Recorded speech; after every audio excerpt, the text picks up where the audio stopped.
Welcome to Dave's Cooking Show, and for you today, we have the internet TikTok sensation, whatever, the chopped Italian sandwich. All right, so to start off, this is about a third of a head of iceberg lettuce that I sliced into halves. About one Roma tomato. Some red onion slices. Again, this doesn't really have a precise recipe per se. Okay, and now on to the meats. And there is some debate with the meats. I've seen this with salami, pepperoni, and sopressata, or two types of salami. You got the margherita salami and the Genoa salami. I've seen it with prosciutto. I've seen it with capicola. Use whatever, I guess, pork-based meats you want. I got some nice Virginia ham. And put about, I don't know, a quarter to a third of a pound of it on. And now we're going to move on to some nice hard salami. Because salami makes everything better. And hell, if you want, you could just fry up some bacon if you wanted to have it with the sandwich. So some salami. Again, about a quarter of a pound. I don't know, this recipe doesn't really come with, like, exact ingredient amounts. So, about that. Now time to add some pepperonis. These are the deli style pepperonis.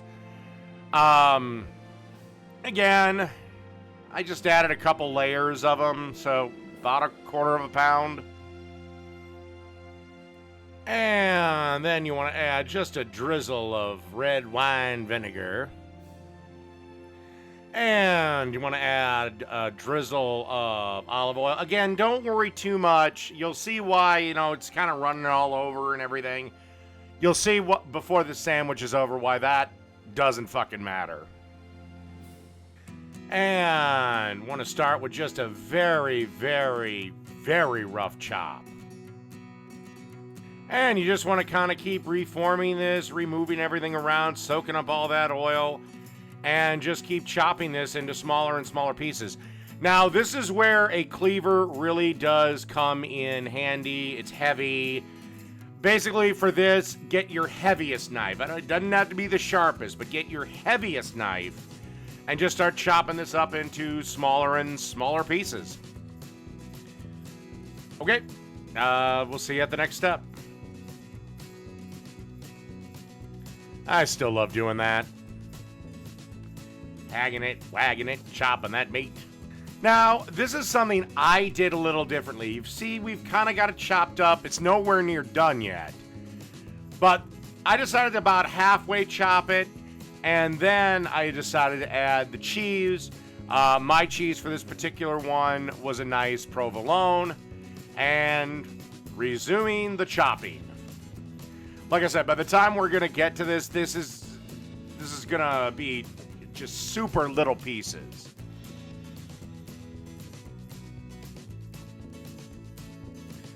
Still need a bit more of that choppy, but you're kind of getting what we're going for here.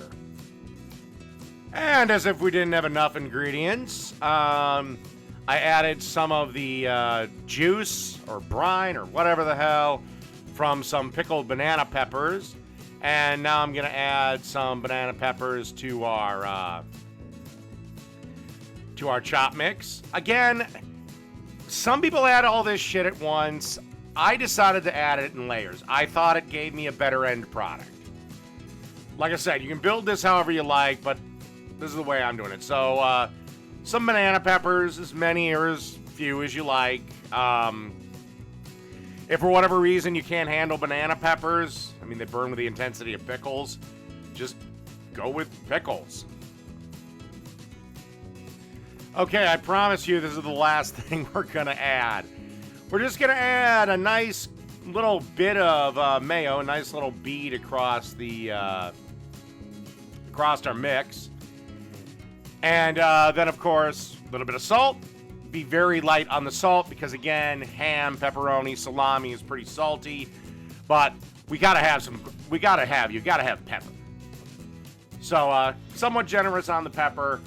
And then just kind of mix the mayonnaise in. Like I said, you're pretty much done chopping. This is where a bench scraper is another great kitchen utensil to use and have. Cleaver and bench scraper, and yeah. All right. Okay. Everything's pretty much ready for the sandwich. Basically, you just want to use your bench scraper and chop this into portions to fill up your sub rolls, which, by the way, have been toasting. All right, let's make the sandwich. And we have our nicely toasted hoagie roll. Gonna add just a bead of red wine vinegar. Then we're gonna add just a little drizzle of some olive oil. And then just add your mix in, and I did have a little bit more than what was needed, but this is not a clean sandwich anyway. It's a messy one. And the only other thing I have to say is this was really good. I don't know how it works. I don't know why it works. All I know is it works. It's delicious. And that's really all I got to say. Go and make it. Anybody can make this. A perfect first dish. So, yeah, that's the Italian chopped sandwich. Done.